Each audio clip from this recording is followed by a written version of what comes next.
ਸਤਿ ਸ਼੍ਰੀ ਅਕਾਲ ਜੀ। ਕਿਤਾਬ ਆਮੋ ਸਾਹਮਣੇ, ਲੇਖਕ ਨਰਿੰਦਰ ਸਿੰਘ ਕਪੂਰ। ਇਸ ਦਾ ਪਹਿਲਾ ਲੇਖ ਸ਼ੁਭ ਇਛਾਵਾਂ। ਬਹੁਤ ਥੋੜ੍ਹੇ ਲੋਕਾਂ ਵਿੱਚ ਆਪਣੇ ਨਾਲੋਂ ਵੱਡੇ ਅਤੇ ਵਿਸ਼ਾਲ ਅਨੁਭਵ ਅਤੇ ਗਿਆਨ ਦੇ ਸੁਪਨੇ ਵੇਖਣ ਦੀ ਯੋਗਤਾ ਹੁੰਦੀ ਹੈ। ਬਹੁਤ ਘੱਟ ਲੋਕ ਹੁੰਦੇ ਹਨ ਜਿਹੜੇ ਸੱਜਣ ਦੀ ਦਰਗਾਹ 'ਤੇ ਆਪਣੀ ਉਮਰ ਟੇਕ ਦਿੰਦੇ ਹਨ।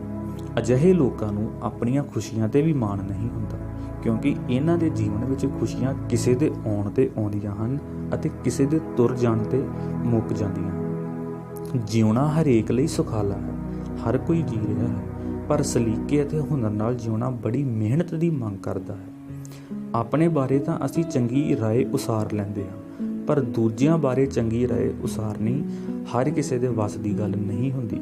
ਇਸੇ ਕਾਰਨ ਬਹੁਤੀਆਂ ਹਾਲਤਾਂ ਵਿੱਚ ਅਸੀਂ ਆਪਣੇ ਸੌੜੇ ਮਨ ਦੀਆਂ ਭਿੱਜੀਆਂ ਸੜਕਾਂ 'ਤੇ ਨਿਰੰਤਰ ਤਿਲਕਦੇ ਰਹਿੰਦੇ ਹਾਂ। ਮਨੁੱਖਤਾ ਦਾ ਇਤਿਹਾਸ ਵਿਅਕਤੀ ਦੇ ਵਿਕਾਸ ਦਾ ਇਤਿਹਾਸ ਹੈ।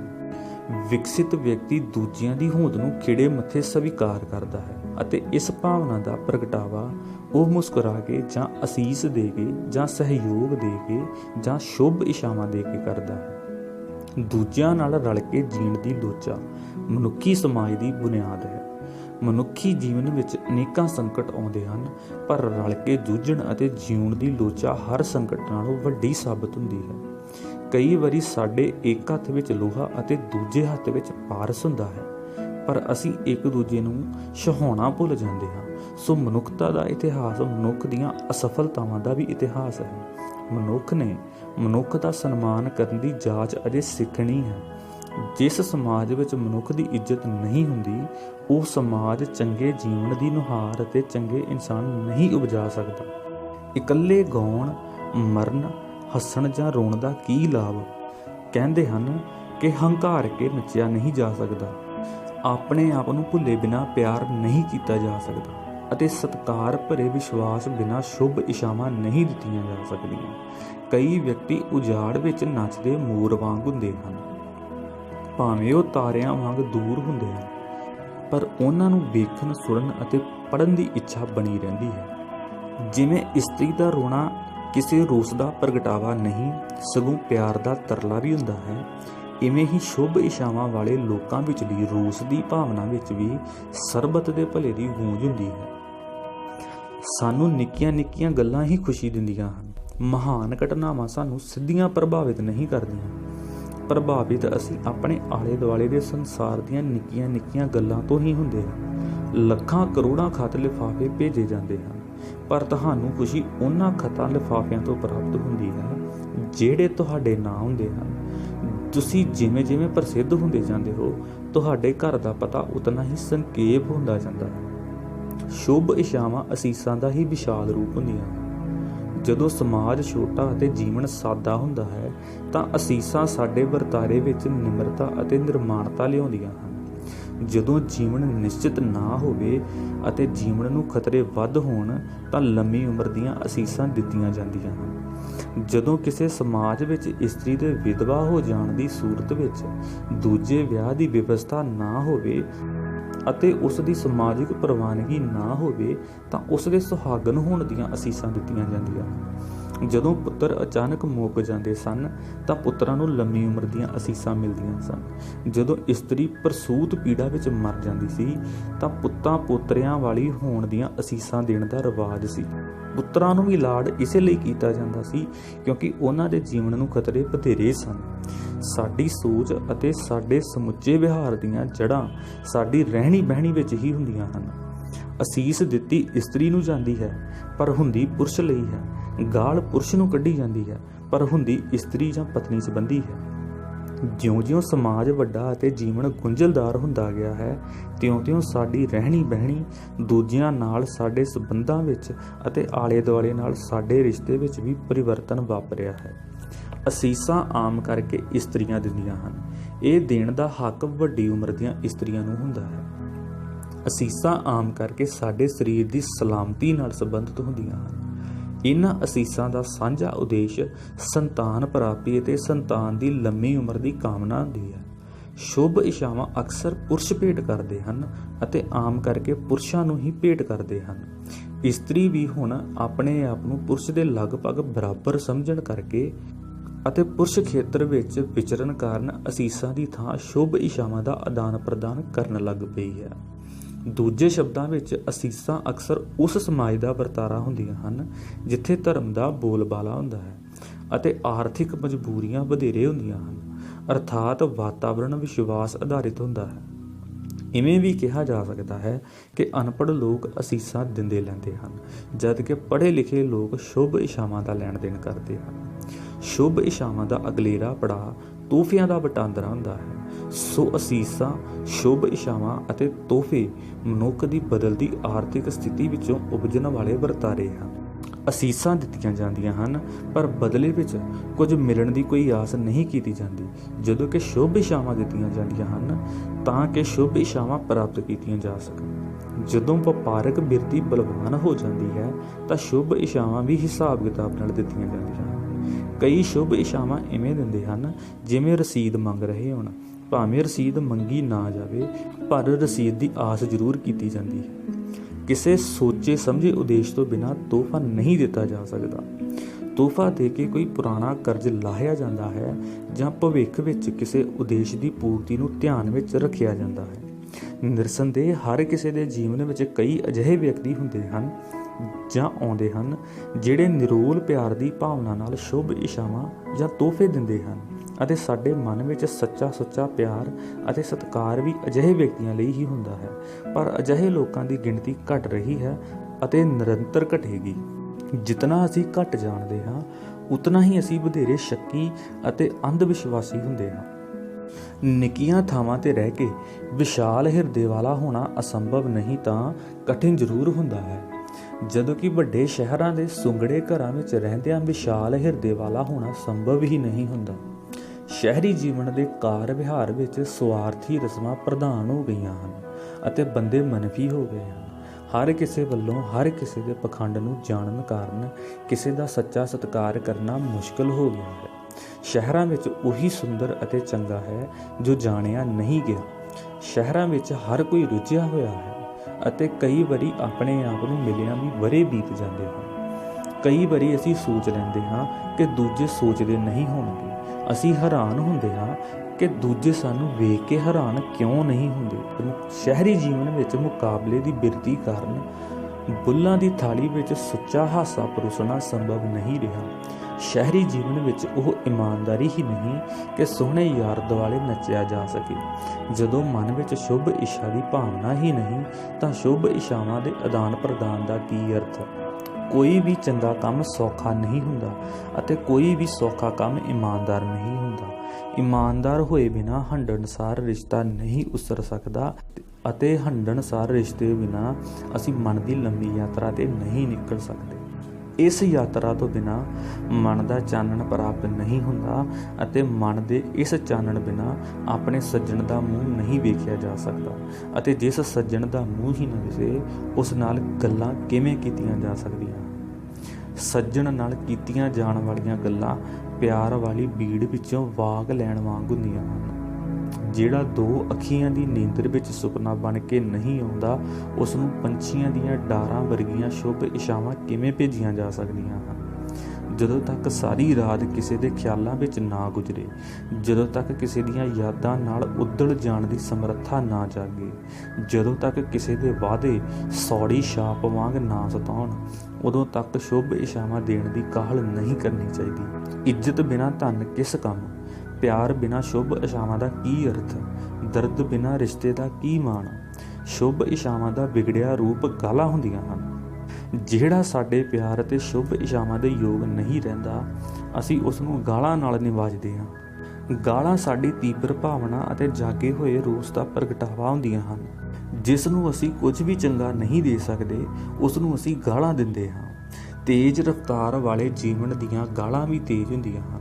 ਜਿਵੇਂ ਕਿਸੇ ਫਰਾਂਸੀਸੀ ਪ੍ਰੇਮਿਕਾ ਨੇ ਅਸਤੀਫਾ ਦੇ ਗਏ ਪ੍ਰੇਮੀ ਨੂੰ ਕਿਹਾ, ਤੂੰ ਇਤਨਾ ਪ੍ਰਸਿੱਧ ਹੋ ਜਾਵੇਂ ਕਿ ਤੇਰਾ ਨਾਂ ਕਿਸੇ ਬਿਮਾਰੀ ਲਈ ਵਰਤਿਆ ਜਾਵੇ, ਤੇਰੀਆਂ ਕੱਛਾਂ ਵਿੱਚ ਜੂਆਂ ਪੈ ਜਾਣ, ਤੈਨੂੰ ਸੋਨੇ ਦਾ ਲੱਦਿਆ ਜਹਾਜ਼ ਲੱਭ ਪਵੇ ਪਰ ਤੂੰ ਉਸ ਨਾਲ ਵੀ ਡਾਕਟਰ ਦਾ ਬਿੱਲ ਨਾ ਚੁਕਾ ਸਕੇ ਆਦਿ। ਜਿਉਂ-ਜਿਉਂ ਸਾਡੇ ਰਹਿਣ ਦੀਆਂ ਥਾਵਾਂ ਤੰਗ ਹੋ ਰਹੀਆਂ ਹਨ ਤਿਉਂ-ਤਿਉਂ ਸਾਡੇ ਮਨ ਵੀ ਸੁੰਗੜਦੇ ਜਾ ਰਹੇ ਹਨ। ਸੁੰਗੜੇ ਹੋਏ ਮਨ ਵਿਸ਼ਾਲ, ਪੱਕੇ ਅਤੇ ਡੂੰਘੇ ਰਿਸ਼ਤੇ ਨਹੀਂ ਉਸਾਰ ਸਕਦੇ। ਦੂਜੇ ਪਾਸੇ ਜਿਉਂ-ਜਿਉਂ ਆਰਥਿਕ ਸਮੱਸਿਆਵਾਂ ਗੰਭੀਰ ਹੁੰਦੀਆਂ ਜਾ ਰਹੀਆਂ ਹਨ, ਤਿਉਂ-ਤਿਉਂ ਸਾਵੇਂ ਸੁਖਾਵੇਂ ਸੰਬੰਧਾਂ ਦੀਆਂ ਸੰਭਾਵਨਾਵਾਂ ਸੁੰਗੜ ਰਹੀਆਂ ਹਨ।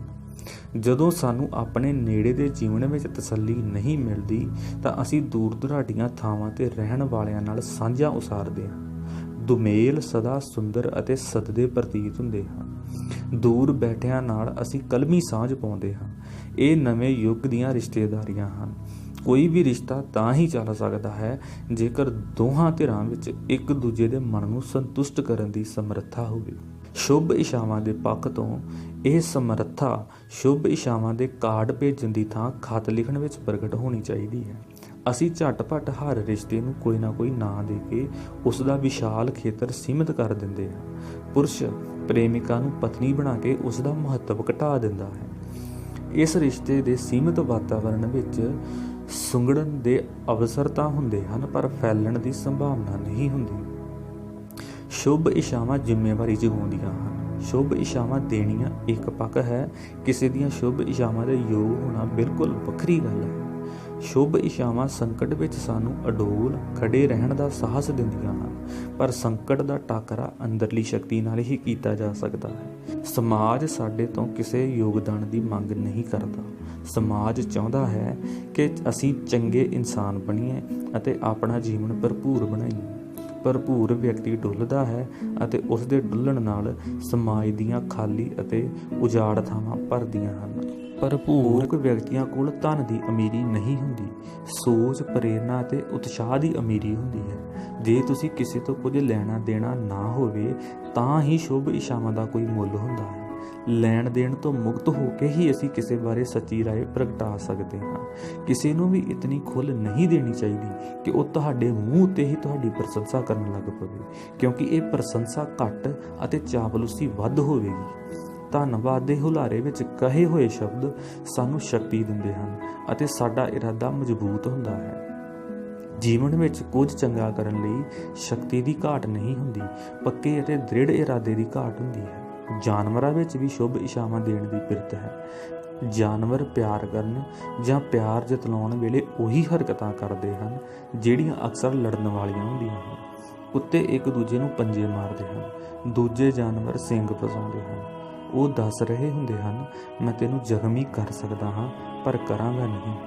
ਇਵੇਂ ਹੀ ਮਨੁੱਖ ਜਦੋਂ ਪਿਆਰ ਨਾਲ ਜੱਫੀ ਪਾਉਂਦੇ ਹਨ ਤਾਂ ਇਹੋ ਜਿਹਾ ਹੀ ਪ੍ਰਗਟਾਵਾ ਕਰਦੇ ਹਨ, ਜਿਵੇਂ ਕਹਿ ਰਹੇ ਹੋਣ, ਮੈਂ ਤੈਨੂੰ ਘੁੱਟ ਕੇ ਮਾਰ ਸਕਦਾ ਹਾਂ ਪਰ ਮਾਰਾਂਗਾ ਨਹੀਂ। ਜਿੱਥੇ ਜੀਵਨ ਸਾਦਾ ਹੁੰਦਾ ਹੈ ਉੱਥੇ ਸਾਨੂੰ ਇੱਕ ਦੂਜੇ ਦੀ ਸਹਾਇਤਾ ਕਰਨ ਦੇ ਅਵਸਰ ਮਿਲਦੇ ਰਹਿੰਦੇ ਹਨ, ਪਰ ਜਿੱਥੇ ਜੀਵਨ ਵਿੱਚ ਸਾਧਨ ਵਧੇਰੇ ਹੁੰਦੇ ਹਨ ਉੱਥੇ ਲੋਕਾਂ ਦੇ ਮਨ ਖਾਲੀ ਅਤੇ ਦਿਲ ਠਰੇ ਹੋਏ ਹੁੰਦੇ ਹਨ। ਡਾਕਖਾਨਾ ਲੰਮੀ ਬਾਂਹ ਕਰਕੇ ਕਿਸੇ ਮਿੱਤਰ ਪਿਆਰੇ ਅਤੇ ਸਖੀ ਸਹੇਲੀ ਨਾਲ ਹੱਥ ਮਿਲਾਉਣ ਦਾ ਵਸੀਲਾ ਹੁੰਦਾ ਹੈ। ਖਰਚੇ ਆਮਦਨ ਤੋਂ ਸਦਾ ਅੱਗੇ ਲੰਘ ਜਾਂਦੇ ਹਨ, ਪਰ ਡਾਕ 'ਤੇ ਕੀਤਾ ਖਰਚ ਤਸੱਲੀ ਦੇ ਪੱਖੋਂ ਸਦਾ ਲਾਹੇਵੰਦਾ ਹੁੰਦਾ ਹੈ। ਸਾਡੇ ਸਾਰਿਆਂ ਵਿੱਚ ਪ੍ਰਤਿਭਾ ਕੁਝ ਹੋਰ ਕਰਨ ਦੀ ਹੁੰਦੀ ਹੈ, ਪਰ ਰੋਟੀ ਕਮਾਉਣ ਦੀ ਮਜਬੂਰੀ ਕਾਰਨ ਅਸੀਂ ਕੁਝ ਹੋਰ ਕਰਨ ਵਾਸਤੇ ਮਜਬੂਰ ਹੁੰਦੇ ਹਾਂ। ਸੋ ਮਜਬੂਰੀ ਦੀ ਹਾਲਤ ਵਿੱਚ ਕੀਤਾ ਜਾਂਦਾ ਹੈ। ਜੋ ਮਜਬੂਰੀ ਦੀ ਹਾਲਤ ਵਿੱਚ ਕੀਤਾ ਜਾਂਦਾ ਹੈ ਉਸ ਵਿੱਚੋਂ ਸੰਤੋਖ ਅਤੇ ਪ੍ਰਸੰਨਤਾ ਨਹੀਂ ਮਿਲਦੀ, ਥਕਾਵਟ ਹੀ ਉਪਜਦੀ ਹੈ। ਸਾਨੂੰ ਪ੍ਰਸੰਨਤਾ ਦੇ ਨਵੇਂ ਸਰੋਤ ਲੱਭਣੇ ਚਾਹੀਦੇ ਹਨ। ਪੁਰਸ਼ ਦੇ ਮੁਕਾਬਲੇ ਇਸਤਰੀ ਵਿੱਚ ਇਹਨਾਂ ਸਰੋਤਾਂ ਨੂੰ ਲੱਭਣ ਦੀ ਯੋਗਤਾ ਵਧੇਰੇ ਹੁੰਦੀ ਹੈ। ਇਸਤਰੀਆਂ ਆਪਣੀਆਂ ਸ਼ੁਭ ਇਛਾਵਾਂ ਦੇਣ ਦਾ ਕੋਈ ਨਾ ਕੋਈ ਢੰਗ ਲੱਭ ਲੈਂਦੀਆਂ ਹਨ। ਪੁਰਸ਼ ਵਧੇਰੇ ਸੋਚਦੇ ਹਨ ਅਤੇ ਸੋਚਦਿਆਂ ਸ਼ੁਭ ਇਛਾਵਾਂ ਦੇਣ ਦੇ ਕਈ ਅਵਸਰ ਲੰਘਾ ਦਿੰਦੇ ਹਨ। ਇਸਤਰੀ ਵਿੱਚ ਧੰਨਵਾਦ ਕਰਨ ਦੀ ਸਮਰੱਥਾ ਵੀ ਪੁਰਸ਼ਾਂ ਨਾਲੋਂ ਵਧੇਰੇ ਹੁੰਦੀ ਹੈ। ਇਸ ਪੱਖੋਂ ਇਸਤਰੀ ਪੁਰਸ਼ ਨਾਲੋਂ ਬਹੁਤ ਅਮੀਰ ਹੈ। ਅਸ਼ੀਰਵਾਦ ਅਤੇ ਅਸੀਸਾਂ ਭਵਿੱਖ ਵਿੱਚ ਸਾਡਾ ਭਰੋਸਾ ਜਗਾਉਂਦੀਆਂ ਹਨ। ਸ਼ੁਭ ਇਛਾਵਾਂ ਕਿਸੇ ਦਾ ਪੇਟ ਨਹੀਂ ਭਰਦੀਆਂ, ਪਰ ਉਤਸ਼ਾਹ ਨਾਲ ਉਸ ਦੀ ਭੁੱਖ ਦੂਰ ਕਰ ਦਿੰਦੀਆਂ ਹਨ। ਚੰਗੇ ਬੰਦੇ ਦੇ ਅਸ਼ੀਰਵਾਦ ਨਾਲ ਸਾਨੂੰ ਆਪਣੀ ਬਦਨਸੀਬੀ ਵਿੱਚੋਂ ਵੀ ਕੋਈ ਰਾਹ ਦਿਸ ਪੈਂਦਾ ਹੈ। ਸ਼ੁਭ ਇਛਾਵਾਂ ਪ੍ਰਾਪਤ ਕਰਕੇ ਅਸੀਂ ਭਵਿੱਖ ਦੀਆਂ ਚੁਣੌਤੀਆਂ ਨੂੰ ਅਵਸਰਾਂ ਦੇ ਰੂਪ ਵਿੱਚ ਦੇਖ ਸਕਦੇ ਹਾਂ। ਅਸ਼ੀਰਵਾਦ ਨਾਲ ਸਾਡੀ ਰੂਹ ਨੂੰ ਹੁਲਾਰਾ ਮਿਲਦਾ ਹੈ ਅਤੇ ਹੁਲਾਰੇ ਵਿੱਚ ਉੱਠੀ ਹੋਈ ਰੂਹ ਵਿਸ਼ਵਾਸ ਨੂੰ ਨਵਾਂ ਸਨਮਾਨ ਅਤੇ ਤਾਕਤ ਦਿੰਦੀ ਹੈ। ਸ਼ੁਭ ਇਛਾਵਾਂ ਅਸਲ ਵਿੱਚ ਸਰੀਰ ਤੋਂ ਉੱਚੇ ਉੱਠ ਕੇ ਰੂਹ ਦੀ ਪੱਧਰ ਤੇ ਵਿਚਰਨ ਦਾ ਇੱਕ ਸੁਨੇਹਾ ਹੁੰਦੀਆਂ ਹਨ। ਕਿਸੇ ਮਨ ਦੇ ਮੀਰ ਦੀਆਂ ਸ਼ੁਭ ਇਛਾਵਾਂ ਪ੍ਰਾਪਤ ਕਰਕੇ ਅਸੀਂ ਜ਼ਿੰਦਗੀ ਨੂੰ ਇਵੇਂ ਵੇਖਦੇ ਹਾਂ ਜਿਵੇਂ ਨਵ ਵਿਆਹਿਆ ਫੌਜੀ ਛੁੱਟੀ ਦੇ ਪਹਿਲੇ ਦਿਨ ਆਪਣੀ ਘਰਵਾਲੀ ਨੂੰ ਵੇਖਦਾ ਹੈ। ਉਸ ਦਾ ਸਰੀਰ ਧਰਤੀ ਤੇ ਹੁੰਦਾ ਹੈ ਪਰ ਉਸ ਦੀ ਰੂਹ ਤਾਰਿਆਂ ਵਿੱਚ ਹੁੰਦੀ ਹੈ। ਵਿਸ਼ਾਲ ਹਿਰਦੇ ਤੋਂ ਬਿਨਾਂ ਬਹੁਤ ਮੁਸ਼ਕਿਲ ਹੁੰਦੀ ਹੈ ਕਿਸੇ ਦੀ ਸਿਫਤ ਕਰਨੀ। ਦੂਜਿਆਂ ਦੇ ਦੁੱਖ ਵਿੱਚੋਂ ਆਪਣਾ ਸੁੱਖ ਭਾਲਣ ਦੀ ਆਦਤ ਪਸਰ ਰਹੀ ਹੈ। ਹੁਣ ਹੱਥਾਂ ਨੂੰ ਹੀ ਗੁਲੇਲਾਂ ਬਣਾ ਲਿਆ ਗਿਆ ਹੈ। ਹੁਣ ਉਹ ਸਾਧੂ ਨਹੀਂ ਰਹੇ ਜਿਹੜੇ ਕਿਹਾ ਕਰਦੇ ਸਨ ਕਿਸੇ ਦਾ ਬੁਰਾ ਨਾ ਮੰਗੀ ਤੇਰਾ ਭਲਾ ਹੋਵੇਗਾ। ਹੁਣ ਤਾਂ ਸਾਡੇ ਧੰਨਵਾਦ ਵਿੱਚ ਵੀ ਗੁੱਸਾ ਹੁੰਦਾ ਹੈ। ਹੁਣ ਉਹ ਯੁੱਗ ਲੰਘ ਗਏ ਹਨ ਜਦੋਂ ਸ਼ੌਂਕ ਇਤਨੇ ਵੱਡੇ ਸਨ ਕਿ ਜੱਗ ਸੌੜਾ ਪ੍ਰਤੀਤ ਹੁੰਦਾ ਸੀ। ਉਦੋਂ ਖੁਸ਼ੀ ਜ਼ਿੰਦਗੀ ਦੇ ਵਣਜ ਵਿੱਚੋਂ ਕਮਾਇਆ ਨਫਾ ਹੁੰਦੀ ਸੀ। ਹੁਣ ਹਰ ਕੰਮ ਵਿੱਚ ਘਾਟਾ ਪੈਂਦਾ ਹੈ। ਸਿਰ ਤੇ ਜਦੋਂ ਭਾਰ ਬਹੁਤਾ ਹੁੰਦਾ ਹੈ ਤਾਂ ਅਸੀਂ ਤੇਜ਼ ਤੁਰਨਾ ਆਪੇ ਸਿੱਖ ਜਾਂਦੇ ਹਾਂ, ਪਰ ਤੇਜ਼ ਤੁਰਦਿਆਂ ਅਸੀਂ ਕਿਸੇ ਦਾ ਸਾਥ ਨਹੀਂ ਮੰਨ ਸਕਦੇ।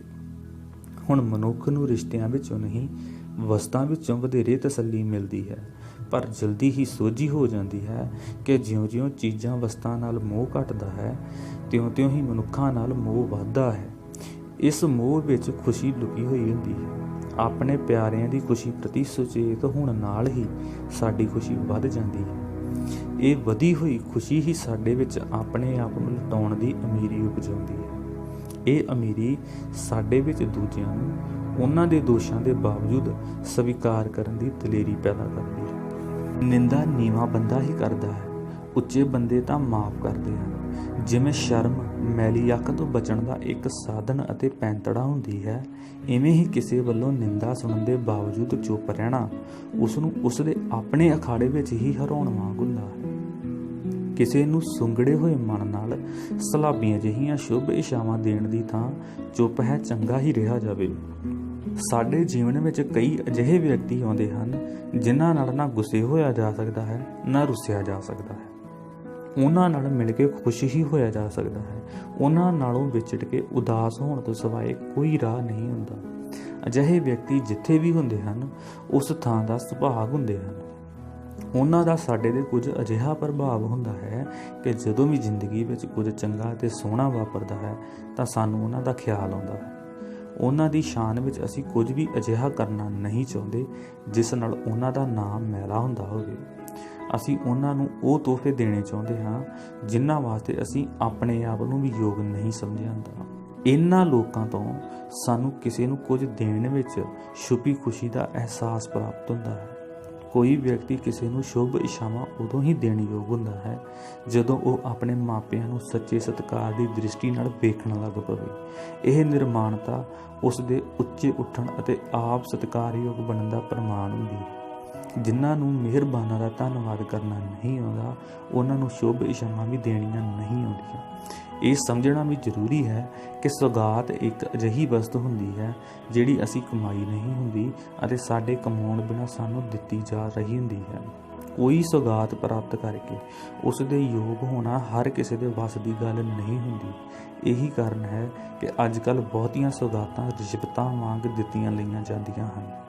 ਵੇਖਣ ਵਾਲੀ ਗੱਲ ਇਹ ਹੈ ਕਿ ਕਿਤਨੇ ਬੂਹੇ ਤੁਹਾਡੀ ਉਡੀਕ ਵਿੱਚ ਖੁੱਲ੍ਹੇ ਹਨ। ਕਿਤਨੇ ਲੋਕ ਤੁਹਾਡੇ ਬਾਰੇ ਚੰਗੀ ਰਾਏ ਦੇਣ ਵਿੱਚ ਪ੍ਰਸੰਨਤਾ ਅਨੁਭਵ ਕਰਦੇ ਹਨ। ਕਿਤਨੇ ਬੰਦੇ ਆਪ ਮੁਹਾਰੇ ਤੁਹਾਡੀ ਅਰਥੀ ਨਾਲ ਚੱਲਣ ਲਈ ਤਿਆਰ ਹੋਣਗੇ। ਕਿਤਨੇ ਲੋਕ ਆਪਣੇ ਨਾਲੋਂ ਵੀ ਤੁਹਾਡੇ ਉੱਤੇ ਵਧੇਰੇ ਇਤਬਾਰ ਕਰਦੇ ਹਨ। ਉਹ ਕਿਤਨੇ ਹਨ ਜਿਨ੍ਹਾਂ ਦੀਆਂ ਅੱਖਾਂ ਤੁਹਾਨੂੰ ਲੱਭਦੀਆਂ ਹਨ। ਉਹ ਕਿਤਨੀਆਂ ਹਨ ਜਿਨ੍ਹਾਂ ਦੇ ਵੈਣਾਂ ਵਿੱਚ ਤੁਹਾਡਾ ਨਾਂ ਗੂੰਜੇਗਾ। ਸਾਡੇ ਪੁੱਤਰ ਧੀਆਂ ਸੰਸਾਰ ਲਈ ਸਾਡੀਆਂ ਸੌਗਾਤਾਂ ਹੁੰਦੀਆਂ ਹਨ, ਪਰ ਸਾਡੀ ਲੁਕਵੀਂ ਲਾਲਸਾ ਸਾਡੀਆਂ ਦਿੱਤੀਆਂ ਸੌਗਾਤਾਂ ਨੂੰ ਫਿੱਕਿਆਂ ਪਾ ਦਿੰਦੀ ਹੈ। ਸਾਨੂੰ ਕਾਮਨਾ ਕਰਨੀ ਚਾਹੀਦੀ ਹੈ ਕਿ ਸਾਡੇ ਧੀਆਂ ਪੁੱਤਰਾਂ ਦਾ ਹੱਥ ਜਦ ਵੀ ਵਧੇ ਕਿਸੇ ਦੀ ਦੋਸਤੀ ਲਈ ਵਧੇ। ਜਦੋਂ ਵੀ ਖੁੱਲ੍ਹੇ ਕੁਝ ਦੇਣ ਲਈ ਹੀ ਖੁੱਲ੍ਹੇ। ਉਹਨਾਂ ਦੀ ਜ਼ੁਬਾਨ ਜਦੋਂ ਵੀ ਬੋਲੇ ਰੱਬ ਤੋਂ ਵਿਛੜੇ ਭਗਤਾਂ ਦਾ ਹਾਲ ਪੁੱਛੇ। ਸ਼ੁਭ ਇਛਾਵਾਂ ਦਾ ਜਵਾਬ ਸ਼ੁਭ ਇਛਾਵਾਂ ਹੀ ਹੁੰਦੀਆਂ ਹਨ। ਪਿਆਰ ਨੂੰ ਪਿਆਰ ਹੀ ਰੱਜ ਦਿੰਦਾ ਹੈ। ਫਸਲਾਂ ਧਰਤੀ ਦੀਆਂ ਸ਼ੁਭ ਇਛਾਵਾਂ ਹਨ। ਪਾਣੀ ਚਸ਼ਮੇ ਦੀ ਸ਼ੁਭ ਇਛਾ ਹੈ। ਸੂਰਜ ਦੀ ਸ਼ੁਭ ਇਛਾ ਧੁੱਪ ਹੈ। ਮੀਂਹ ਬੱਦਲਾਂ ਦੇ ਸੁੱਖ ਸੁਨੇਹੇ ਹਨ। ਸਾਡੀਆਂ ਸ਼ੁਭ ਇਛਾਵਾਂ ਕਬੂਲ ਕਰਨਾ ਅਤੇ ਸਾਡੀਆਂ ਅੱਖੀਆਂ ਨੂੰ ਆਪਣੇ ਚਿਹਰੇ ਦੇ ਦੀਦਾਰ ਲਈ ਬਹੁਤਾ ਨਾ ਤਰਸਾਉਣਾ। ਸੋ ਇਸ ਦੇ ਨਾਲ ਹੀ ਅੱਜ ਦਾ ਇਹ ਲੇਖ ਖਤਮ ਹੁੰਦਾ ਹੈ। ਫਿਰ ਮਿਲਦੇ ਹਾਂ ਅਗਲੇ ਲੇਖ ਦੇ